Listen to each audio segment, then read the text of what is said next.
¿Cómo les va? ¿Cómo andan? Bienvenidas y bienvenidos a este capítulo especial que hacemos de estos apuntes de este 2 de abril del 2024. Nada menos que lo que significa a 42 años de lo que fue la toma de Malvinas de parte de la dictadura genocida. En aquel momento, en poder político de Leopoldo Fortunato Galtieri, que había sido el mayor asesino de gente que vivía en Santa Fe, Chaco, Formosa, Misiones, Corrientes y Entre Ríos, porque ese era el área de jurisdicción del segundo cuerpo de ejército con asiento en Rosario, y esa era el área de esa gran unidad de combate, como decían los militares. En aquel 2 de abril de 1982, nosotros estábamos haciendo la instrucción de aquella palabra que era la síntesis de 3 verbos, colimba, corra, limpia, barra, y nos levantamos muy tarde, lo cual ya nos llamó muchísimo la atención para quienes estábamos en la carpa haciendo la supuesta instrucción militar.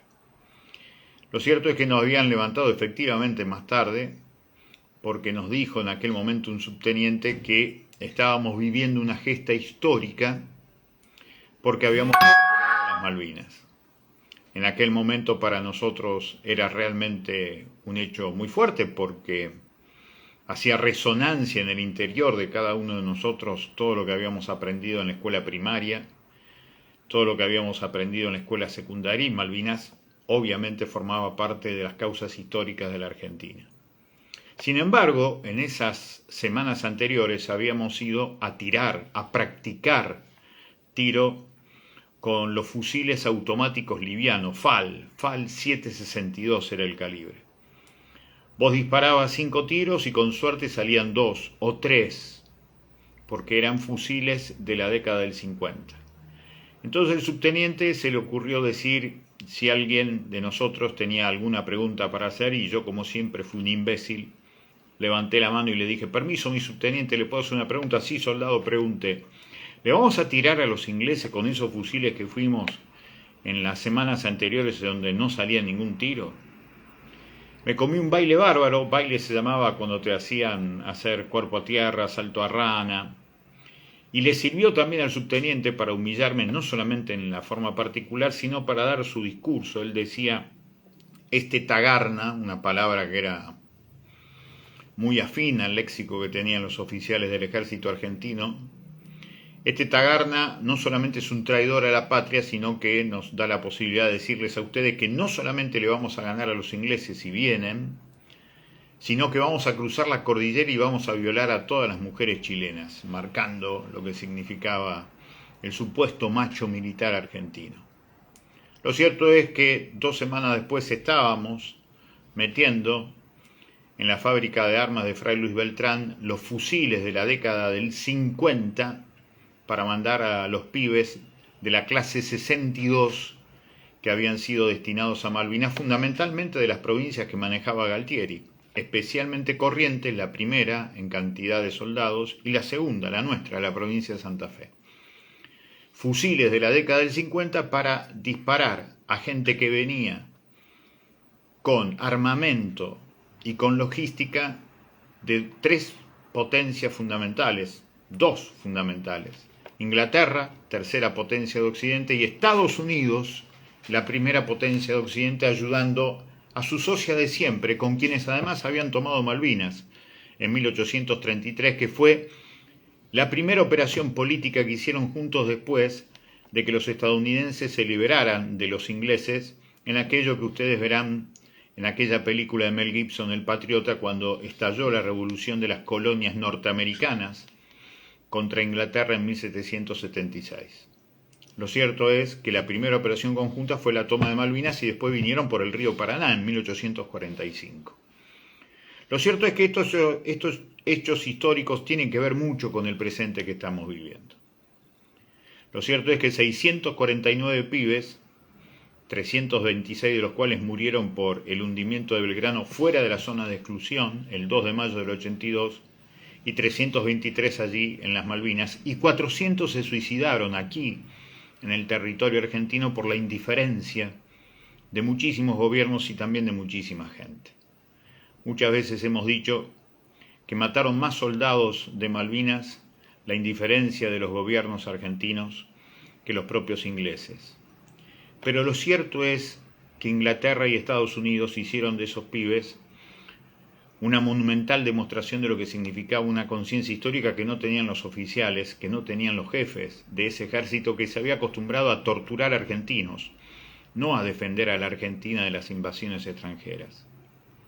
En esos días de 1982, cuando íbamos a seguir tirando con esos fusiles que quedaban, la gente eufórica nos daba banderitas de plástico, con esos mástil que son pedacitos de plástico blanco, y una bandera argentina celeste y blanca. Lo más tremendo era que estábamos en los camiones revisando esos regalos que nos hacía la gente con tanta vocación, con tanto amor, y decía Made in Hong Kong. Y ahí me di cuenta que algo andaba mal, porque supuestamente la recuperación de Malvinas se hacía por esta palabra que tanto se repite los 2 de abril, que es la palabra soberanía. Ni siquiera teníamos industria nacional para hacer las banderitas argentinas para reivindicar la recuperación de las Malvinas. Algo andaba muy pero muy mal. Con los años investigué a Galtieri como el máximo responsable de las desapariciones de personas en la provincia de Santa Fe y en todo el litoral argentino. Con los años me di cuenta que Galtieri tenía cuentas corrientes en Suiza, y con los años nos dimos cuenta que el proyecto político-económico que representaba Galtieri era justamente la extranjerización de la riqueza, la extranjerización de las tierras de toda la zona del litoral y la Mesopotamia a favor de intereses extranjeros.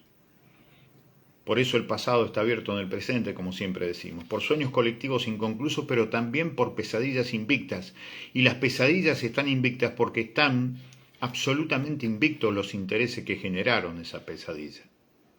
Cuando uno ve el diario La Nación de hoy, de ahora, en las últimas horas, uno de los principales titulares es de una nota de Jaime Rosenberg que dice: llega la jefa militar norteamericana a la región, Laura Richardson, y el gobierno evalúa una inspección nada menos que a la base de China en Neuquén. El embajador Stanley había expresado a la nación su sorpresa por la actividad extranjera. Para que quede claro, el gobierno argentino, por encargo del gobierno estadounidense, va a investigar la base china en Neuquén. ¿De quién es la Argentina? ¿A quién responde el gobierno de Milei? 42 años después, viene bien, por supuesto, abrazar a toda la muchachada que peleó contra el imperio yanqui y su socio inglés, pero también hay que empezar a decir, como siempre, que las Malvinas no solamente son argentinas, sino también que la Argentina es argentina. Y que el gobierno de Milei, con esto que está diciendo y haciendo, a favor todo de los Estados Unidos, nos está marcando que no solamente las Malvinas están en propiedad inglesa, sino que la Argentina hoy es un territorio más extranjero que nuestro. Por eso el mejor homenaje, me parece a mí, es intentar ser protagonistas para recuperar nuestras riquezas, a fin de que volvamos a hacer realidad el sueño de construir una Argentina que realmente sea soberana, no solamente para recuperar Malvinas, sino también para recuperar la Argentina. Hasta cualquier momento.